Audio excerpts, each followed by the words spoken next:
Hello guys, আসসালামু আলাইকুম। New blog নিয়ে আসলাম। এখানে পরিমাণ মতো তেল দিয়ে দিলাম বাটা বা বেটে রাখা পেঁয়াজ, মানে সামান্য একটু তেল দিয়ে দিলাম, একটু ভেজে নেব। দিয়ে দিলাম হলো রসুন কুচি, কাঁচামরিচ কুচি দিয়ে দিলাম, পানি দিয়ে দেবো সামান্য।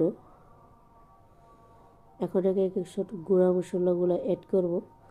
দিয়ে দিলাম হলুদের গুঁড়া, আদা রসুনের পেস্ট সামান্য, দিয়ে দিলাম সামান্য মরিচের গুঁড়ো, যেহেতু আমি কাঁচা মরিচটা অনেকটা বেশি দিয়েছি।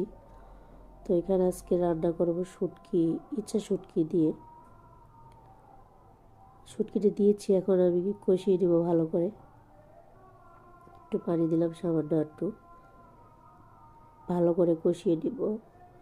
কষানো হয়ে গেছে, এখন আমি লাউটা দিয়ে দিব, কচি কচি লাউ ক্ষেতের। তো দিয়ে দিলাম।